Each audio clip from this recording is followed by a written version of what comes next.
அபுதாபியில் வெறும் 50 லட்சத்தில் வீடு. நானோ பிரைம் ப்ராப்பர்ட்டிஸ் அபுதாபி. சமீப காலமாக டிவிகேக்கு பல்வேறு கட்சியில் மிக பெரும் ஆளுமையாக கருதப்பட்ட பலரும் போய்கிட்டு இருக்காங்க. அந்த வகையில் ஆல்ரெடி செங்கோட்டையன் போயிட்டாரு.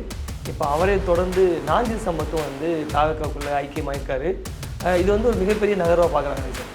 அவருடைய ட்ராக் கார்டு எடுத்து பார்த்தீங்கன்னா இந்த மாதிரி அவர் தாவி கடைசியில் அணிலாவே மாறி இருக்கார் அப்படிங்கிறத தான் பார்க்க வேண்டியது. எப்படி அணில் தாவும்ல அந்த மாதிரி இவரே தாவி இன்னைக்கு அணிலாக மாறி நிற்கிறார் நாஞ்சில் சம்பத். கட்சியில் சேர்ந்தா இனோவா ஃப்ரீ அப்படின்னே ஓகே அந்த ஆஃபர் டீல் அப்படின்ட்டு அந்த இனோவா காரை வாங்கிட்டு அதிமுகவில் சேர்ந்தார். அப்போ கூட ஒரு வார்த்தை ரொம்ப ஃபேமஸான வார்த்தையை கேள்விப்பட்டிருப்போம், துப்புனா தொடச்சிக்கிருவோம். அதை பற்றி சாங்லாம் கூட வந்துச்சு. அதுக்கு பிறகு தான் இன்றைக்கி தாவேக்காவில் இணைஞ்சிருக்கிறாரு. தாவேக்காவில் ஒரு ஏன் இணைஞ்சார் அப்படிங்கிறதுக்கு நிறையா காரணங்கள் இருக்குது. நண்டு கொடுத்தா வாயில தங்கான்னு ஒரு படம் இருக்குல்ல, அதுதான் இந்த நாஞ்சில் சம்பத்துக்கு இது. அந்த கட்சி நிர்வாகிகளை, கட்சி தலைவர்களை, மூத்த ஆளுமைகளை இலக்காரமாக பேசுறது. அவருக்கு ஒன்றும் தெரியாதுங்க, நான் தாங்க உலகத்திலே தலை சிறந்த பேச்சாளர் அப்படி இப்படின்னு இந்த மாதிரி லூஸ் ஸ்டாக் விடுறது நிறைய இடங்கள்ல.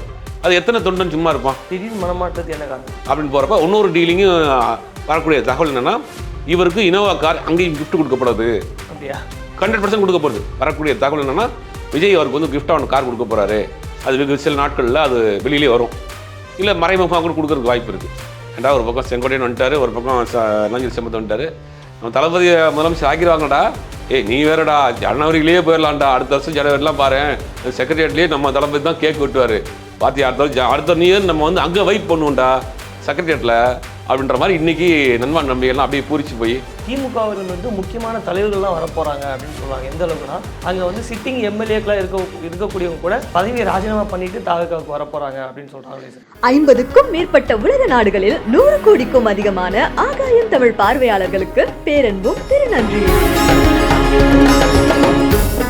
ஆகாயம் தமிழ் நண்பர்களுக்கு அன்பு வணக்கம். நம்முடன் மூத்த பத்திரிகையாளர் திரு சுபைர் இணைந்திருக்கிறார். வணக்கம் சார். வணக்கம். சமீப காலமாக டிவிகேக்கு பல்வேறு கட்சியில் மிக பெரும் ஆளுமையாக கருதப்பட்ட பலரும் போய்கிட்டு இருக்காங்க. அந்த வகையில் ஆல்ரெடி செங்கோட்டையன் போயிட்டாரு. இப்போ அவரை தொடர்ந்து நாஞ்சில் சம்பத்தும் தாவக்காக்குள்ளே ஐக்கியமாயிருக்காரு. இது ஒரு மிகப்பெரிய நகர்வாக பார்க்குறாங்க சார். என்ன பெரிய நகர்வு? அவர் ஒரு அவருடைய ட்ராக் கார்டு எடுத்து பார்த்தீங்கன்னா இந்த மாதிரி அவர் தாவி கடைசியில் அணிலாவே மாறி இருக்கார் அப்படிங்கிறத தான் பார்க்க வேண்டியதாக இருக்குது. எப்படி அணில் தாவும்ல அந்த மாதிரி இவரே தாவி இன்னைக்கு அணிலாக மாறி நிற்கிறார் நாஞ்சில் சம்பத் அப்படின்றத தான் பார்க்க வேண்டியது இருக்குது. அவர் ஆரம்பத்தில் பார்த்தீங்கன்னா அவர் கன்னியாகுமரி மாவட்டத்தை சேர்ந்தவர். கன்னியாகுமரி மாவட்டத்தை சேர்ந்தவங்க நாஞ்சில்ங்கிற பேரை போட்டுக்கிறாங்க. நாஞ்சில் மனோகரன். அந்த டைமில் என்ன பண்ணுறாருன்னா, இவர் ஒரு சிறு வயது நல்ல பேச்சாற்றல் மிக்க நபர். ஒரு மேடையை தன் வசப்படுத்துறதுக்கு எந்த டாபிக் கொடுத்தாலும் சரி, கல்யாண வீடாக இருந்தாலும் சரி, காது குத்து வீடாக இருந்தாலும் சரி, கோயில் திருவிழா இருந்தாலும் சரி, மீலாது நபி விழாவாக இருந்தாலும் சரி, எந்த தலைப்பை கொடுத்தாலும் 1 மணி நேரம் அப்படியே துண்டை அப்படியே முறுக்கி எடுத்து பிழிஞ்சு போட்டுருவாப்லாம். அந்த மாதிரி நல்ல ஒரு சிறப்புமிக்க ஒரு பேச்சாற்றல் மிக்க நபர். அவர் எல்லா மேடைகளிலும் பேசிகிட்டு இருந்தார். அப்புறம் திமுகவில் சேர்றாரு. திமுகவில் தலைமை கழக பேச்சாளராக தன்னுடைய வாழ்க்கையை தொடங்குறாரு. தொடர்ந்து முக்கியமான பேச்சாளர்களில் அவர் ஒரு பேச்சாளராக போகிறாரு. வைகோ திமுகவிலேருந்து பிரிஞ்சு போகிறப்ப வைகோவோட இவர் போயிட்டு அந்த கட்சியினுடைய கொள்கை பரப்பு செயலராக இருக்கிறாரு. அப்புறம் அவங்க வைகோவோட கொஞ்சம் முரண்பட்டு என்ன பண்ணுறாருன்னா, என்ன செய்யறதுன்னு தெரியாமல் இருக்கப்போ தான் அதிமுகவில் இவருக்கு ஒரு ஆஃபர் கொடுக்குறாங்க. கட்சியில் சேர்ந்தா இனோவா ஃப்ரீ அப்படின்னே ஓகே அந்த ஆஃபர் டீல் அப்படின்ட்டு அந்த இனோவா காரை வாங்கிட்டு அதிமுகவில் சேர்ந்தார். அப்போ கூட ஒரு வார்த்தை ரொம்ப ஃபேமஸான வார்த்தையை கேள்விப்பட்டிருப்போம், துப்புனா தொடச்சிக்கிருவோம். அதை பற்றி சாங்லாம் கூட வந்துச்சு. அந்த அளவுக்கு ஒரு ஃபேமஸான தமிழ்நாட்டின் அறியப்படக்கூடிய ஒரு பேச்சாளர், ஒரு திராவிட இயக்க சிந்தனையாளர். அவர் தான் சமீப காலமாக கடந்த அந்த மறைவுக்கு பிறகு, ஜெயலலிதா மறைவுக்கு பிறகு சசிகலா ஆதரவாளராக இருந்தார். அப்புறம் டிடிவி ஆதரவாளராக இருந்தார். அப்புறம் மொத்தமாக அதிமுக வெளியே வந்துட்டார். வெளியே வந்துட்டு கடந்த ஒரு 6-7 வருஷமாக, கடந்த 4.25 வருஷமாக இந்த திமுக ஆட்சிக்கு வந்திருந்து தொடர்ந்து திமுக மேடைகளில் திமுக சார்பாக திராவிட இயக்க பேச்சாளர், திராவிட இயக்க சிந்தனையாளர் என்ற தலைப்பில் தொடர்ந்து பேசியிருந்தார். குறைந்தபட்சம் மாதத்துக்கு 10 கூட்டங்களில் பேசினார். திமுக ஆட்சிக்கு வந்ததுக்கு பிறகு மாவட்டம் தோறும் என்ன பண்ணாங்கன்னா, அந்த புத்தக கண்காட்சி நடத்துகிறாங்க. அதில் சிறப்பு பேச்சாளரை போடுவாங்க, கட்சி நிகழ்ச்சியில் சிறப்பு பேச்சாளரை போடுவாங்க. இப்படி தொடர்ந்து 4.25 வருஷம் தொடர்ந்து திமுக மேடைகளில் திமுக கருத்துக்களை முழங்கி கொண்டிருந்தவர் தான் இந்த நாஞ்சில் சம்பத். இப்போ கடைசியாக போன மாதம் 28ஆம் தேதி உதயநிதி பிறந்தநாளினுடைய விழாவில் கொரட்டூரில் பேசியிருக்காரு. 28ஆம் தேதி. அதுக்கு பிறகு தான் இன்றைக்கி தாவேக்காவில் இணைஞ்சிருக்கிறாரு. தாவேக்காவில் ஒரு ஏன் இணைஞ்சார் அப்படிங்கிறதுக்கு நிறையா காரணங்கள் இருக்குது. நண்டு கொடுத்தா வாயில தங்கான்னு ஒரு படம் இருக்குல்ல, அதுதான் இந்த நாஞ்சில் சம்பத்துக்கு இது. திமுகவை கடுமையாக, திமுகவினுடைய முதலமைச்சரை கடுமையாக எதிர்த்து விமர்சனம் செய்து கொண்டிருந்த நாஞ்சில் சம்பத்தை ஆட்சி அதிகாரத்துக்கு திமுக வந்ததுக்கு பிறகு தன்னை அரவணைத்து வைத்திருந்தது. இல்லைன்னு நாஞ்சில் சம்பத் மறுக்க முடியுமா? மாதம் குறைந்தது 10 கூட்டங்கள் அவர் கொடுத்தது. அது புத்தக விழாவாக இருக்கட்டும், இலக்கிய விழாவாக இருக்கட்டும், கட்சி நிகழ்ச்சியாக இருக்கட்டும், தொடர்ந்து அவரை பயன்படுத்திகிட்டே இருந்தாங்க. அப்போ இவர் என்ன பண்ணுறாரு அப்படின்னா, வந்து ஆஃப்டர் கார்டாக வந்து ஒரு பேட்டி கொடுக்குறதுக்கு முன்னாடி வந்து அந்த கட்சி நிர்வாகிகளை, கட்சி தலைவர்களை, மூத்த ஆளுமைகளை இலக்காரமாக பேசுறது. அவருக்கு ஒன்றும் தெரியாதுங்க, நான் தாங்க உலகத்திலே தலை சிறந்த பேச்சாளர் அப்படி இப்படின்னு இந்த மாதிரி லூஸ் ஸ்டாக் விடுறது நிறைய இடங்களில். அது எத்தனை தொண்டன் சும்மா இருப்பான்? ஒரு நிகழ்ச்சிக்கு போகிறது, ஒரு மாவட்ட செயலாளர் நிகழ்ச்சி ஏற்பாடு பண்ணியிருப்பாருன்னா, மாவட்ட செயலாளருக்கு பேச போகிறவங்க மாவட்ட செயலாளர் இவருக்கு ஒரு அமௌண்ட் கொடுப்பாங்க, அன்பளிப்பாக சில அமௌண்ட் கொடுப்பாங்க, எல்லாத்தையும் வாங்கிட்டு வந்துடணும்னு தானே. அங்கே போயிட்டு லூஸ் ஸ்டாக் விட்டுறது, யாருக்கு ஒன்றும் தெரியாது, அது தெரியாது, இது தெரியாது, கட்சி நிர்வாகிகளை, கட்சி தலைமையை வந்து விமர்சனம் பண்ணுறது. எவ்வளோ நாளைக்கு தொண்டன் பார்த்துட்டே இருப்பான்? அப்போ இவர் மேல் கம்ப்ளைண்ட் போயிட்டுருக்கு, இந்த மாதிரி போராட்டங்கள்லாம் நிறையா வந்து லூஸ் ஸ்டாக் விடுறாரு, பேசுகிறாரு, நம்ம காசை வாங்கி போட்டு நம்மளே திரிக்கிட்டு இருக்காங்க உள்ளே உட்காந்து அப்படிங்கிற மாதிரியான டாக்லாம் உள்ளே போக ஆரம்பிச்சிருச்சு. இது என்ன ஆச்சுன்னா கட்சிக்கு கொஞ்சம் ஒரு நெருடலாக ஆயிடுச்சு. ஏன்னா நம்ம இவ்வளோ நம்பிக்கைக்குரிய நபராக இருந்தார்னா, இது தான் வந்து இவர் திமுகவில் சேருவதற்காக ஆட்சி அதிகாரத்துக்கு வந்து பல முறை முயற்சி பண்ணார். ஸ்டாலின், முதலமைச்சர் ஸ்டாலின் என்ன பண்ணார்னா, இவர் வெளியிலே இருக்கட்டும், உள்ளே வேணாம், இவரை பற்றி தெரியும், வந்து அந்த மாதிரி லூஸ் ஸ்டாக் விடுவார், கட்சிக்குள்ள குழப்பமான்றனால வெளியிலேயே வச்சுருந்தாங்க. ஆனால் தொடர்ந்து அவருக்கு உண்டான மரியாதை செஞ்சுட்டே இருந்தாங்க, அவரை பயன்படுத்திட்டே இருந்தாங்க. 4.25 வருஷம் திமுக மேடையில் திண்டு கொளுத்தவர் தான் நாஞ்சில் சம்பத், இல்லைன்னு மறுக்க முடியுமா? போன 28ஆம் தேதி வரைக்கும் திமுக உதயநிதி பிறந்தநாள் விழா மேடையில் பேசிட்டு நீங்கள் தாவேக்காவில் போய் சேர்ந்துருக்காரு. திடீர்னு மனமாற்றத்துக்கு என்ன காரணம்? மனமாற்றத்துக்கு என்ன காரணம்? அவர் சொல்கிற காரணம் என்னென்னா இதுதான். அப்போ இவர் தொடர்ந்து இந்த மாதிரியான நிகழ்ச்சியில் போகிறாங்க, பயன்படுத்துகிறாங்க, இந்த மாதிரி லூஸ் ஸ்டாக் விடுறாரு, கட்சி நிர்வாகிகளை தரக்குறைவாக பேசுகிறது, கட்சி தலைவர்களை தரக்குறைவாக பேசுகிறது, இந்த மாதிரியான வேலையை ஆஃப்டர் கார்டாக பின்னாடி பேசிக்கிட்டே இருந்திருக்காரு. தலைமைக்கு போச்சு. ஒரு கட்டத்துக்கு மேலே இவருடைய டார்ச்சர் வேண்டாம், ஒரு வந்து நேர்மையாளராக இல்லை, இவர் வெளியில் ஒன்று உள்ளே ஒன்று பேசுகிறாரு, அப்போ இவர் மேலே ஒரு சந்தேகமாக இருக்குன்ட்டு இவருக்கு நிகழ்ச்சியை வந்து சில நிகழ்ச்சியில் குறைக்கிறாங்க. அதுதான் காரணமே. இப்போ சமீபத்தில் நடந்த அறிவு திருவிழா நடந்துச்சு, அதில் 48 பேச்சாளர்கள் கலந்துக்கிட்டாங்க.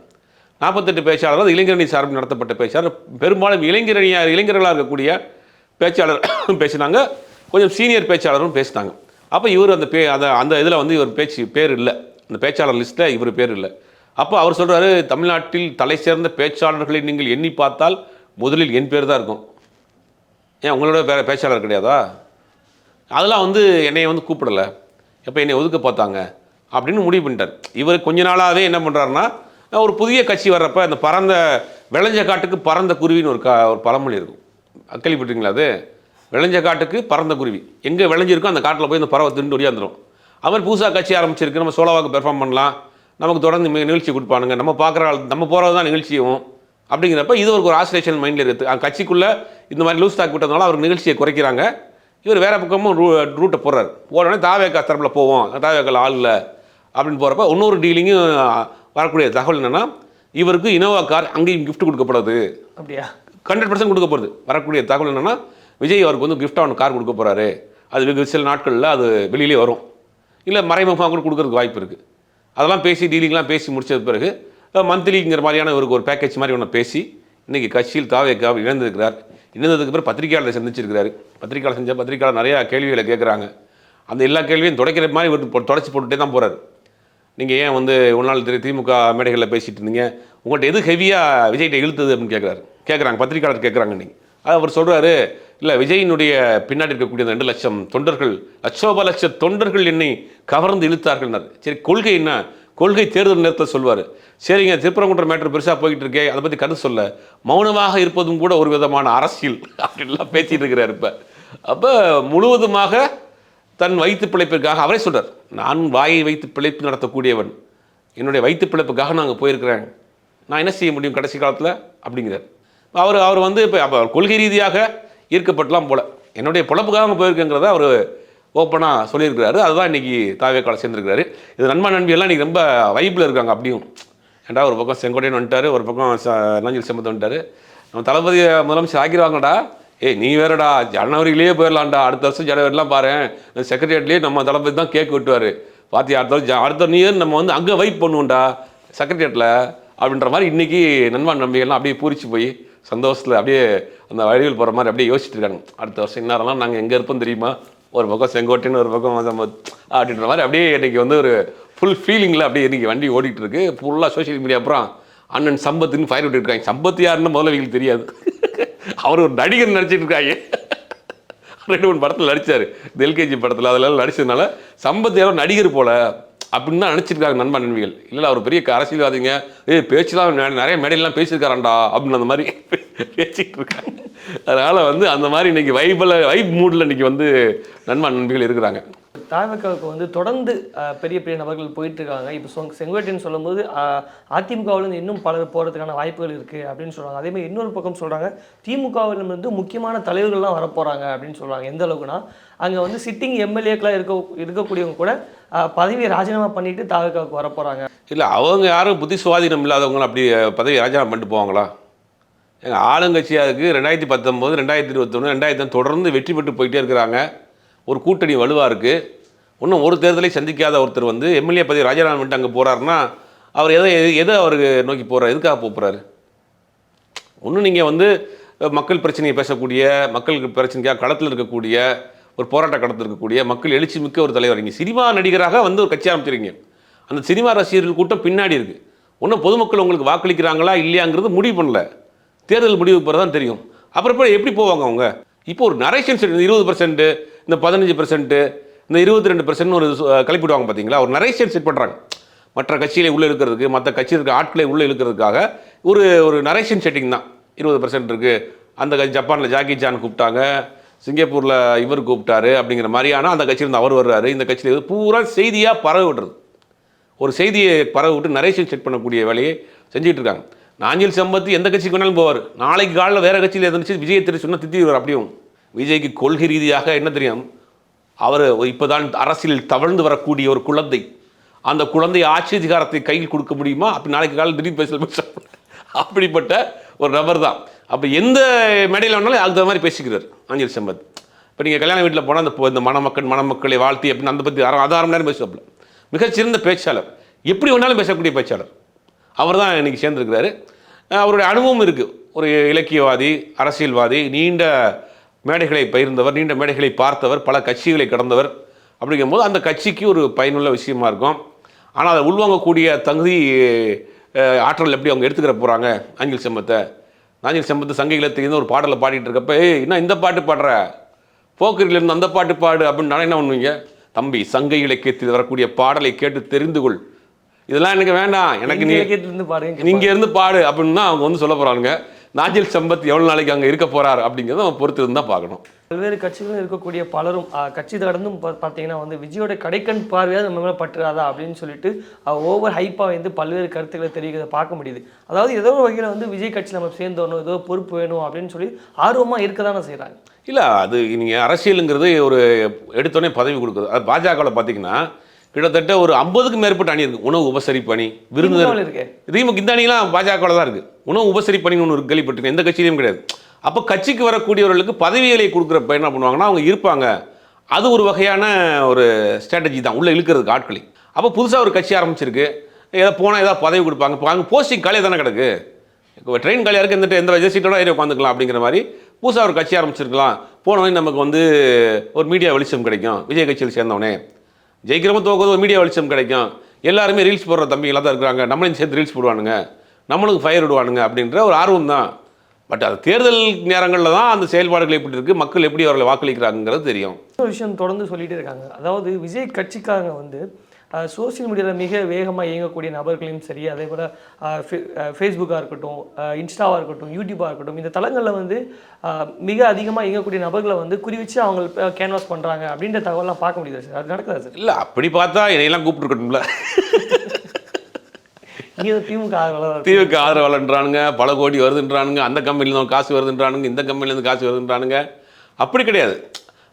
பொதுவாகவே அந்த 17, 18, அந்த 20 வயசு அந்த இருக்கக்கூடிய ஆட்கள் வந்து இந்த யங்ஸ்டராக இருப்பாங்க, படிச்சுட்டு இருக்க பசங்களாக இருப்பாங்க, இல்லாட்டி காலேஜுக்கு ப்ரிப்பேர் ஆகிட்டு இருக்க பசங்களாக இருப்பாங்க. அவங்க மேக்ஸிமம் சோசியல் மீடியாவில் ஆக்டிவாக இருப்பாங்க. அப்போ அது நமக்கு பெருசாக தெரியும். நமக்கு இன்ஸ்டாவில் பெரும்பாலும் அவன் தூங்குற நேரத்தில், காலேஜுக்கு போய்ட்டு வந்த நேரத்தில் மீதி நேரம் பூரா இன்ஸ்டாவில் தான் குடியிருக்கிறான். அப்போ ஏதாவது ஒரு போஸ்ட்டை போடுறது, ரீலில் போடுறது, பாட்டை போட்டு ஆட்டத்தை போடுறது, மூஞ்சியில் சந்தனத்தை தடவிக்கிறது, வாயில் இதை கடிச்சிக்கிறது, ஏதாவது ஒன்று போட்டு வீடியோ போடுறான். சில பேர் அதே மாதிரியெல்லாம் வீடியோ போடுறான். அப்படின்ட்டு பொதுவாகவே அவங்க அங்கே தான் குடியிருக்கிறாங்க. இன்ஸ்டாவை நீங்கள் பேன் பண்ணிட்டாங்கன்னு வச்சுங்க தமிழ்நாட்டில், இந்தியாவில் டிவிக்கே பாதி கூட்டம் குறைஞ்சிடும் டிவிக்கில். அப்போ பொதுவாகவே அந்த வயசு இருக்கக்கூடியவங்க நீங்கள் சோஷியல் மீடியாவில் ஆக்டிவாக இருக்கிறாங்க, அதனால் பண்ணுறாங்க. ஒரு சில இன்ஃப்ளூயன்சர்ஸே வந்து வாங்குறாங்க. ஒரு சில அந்த சோஷியல் மீடியா இன்ஃப்ளூயன்சர்ஸ்கிட்ட பேசி அவங்களுக்கு ஆதரவாக வீடியோ போட சொல்கிறது, ஆதரவாக பேச சொல்கிறது, அதுவும் அந்த வேலையும் நடந்துக்கிட்டு தான் இருக்குது. மேலும் வந்து மீடியாக்களில் வேலை பார்க்கக்கூடிய நபர்கள் இருப்பாங்களே சார், அதாவது சாதாரண வகையில் வேலை பார்க்குற நபர்கள் கூட அவங்க அப்ரோச் பண்ணுறாங்க அப்படின்னு சொல்கிறாங்களே சார். இல்லை, சில பேருக்கு மந்த்லி சேலரி எடுத்துக்கிறாங்க. சில முக்கியமான மெயின் ஸ்ட்ரீம் ஊடகங்களில் செய்தி சேனலில் இருந்த ஒரு 4 பேரை இப்போ வேலைக்கு எடுத்துக்கிறாங்க. தாவேகாவினுடைய பிகைண்ட் ஒரு கம்பெனியாக ஒரு கம்பெனி இருக்குது. அந்த கம்பெனியில் 4 பேர் வேலைக்கு எடுத்துக்கிறாங்க. அவங்க மந்த்லி சேலரி கொடுக்கப்படுறாங்க. அந்த கட்சியில் முக்கிய நிர்வாகியாக இருக்கக்கூடிய ஒரு போர்வாளுக்கே மாச சம்பளம் கொடுத்தா வச்சுருக்காங்க. ராஜ்மோகனுக்கு அது மந்த்லி சேலரி கொடுத்தா வச்சுருக்கான்றாங்க. அப்போ அந்த மாதிரி சில பெய்ட் பண்ணி ஆள் எடுக்கிறாங்க. எல்லா கட்சியும் பண்ணுற வேலை தான் அது. எல்லா கட்சியும் பண்ணி இவங்க அதை கொஞ்சம் ஆக்டிவாக பண்ணுறாங்க. உங்களுடைய கருத்துக்களை எங்களோடு பகிர்ந்தோம். மிக்க நன்றி. அபுதாபியில் வெறும் 50 லட்சத்தில் வீடு. நானோ பிரைம் ப்ராப்பர்ட்டிஸ் அபுதாபி.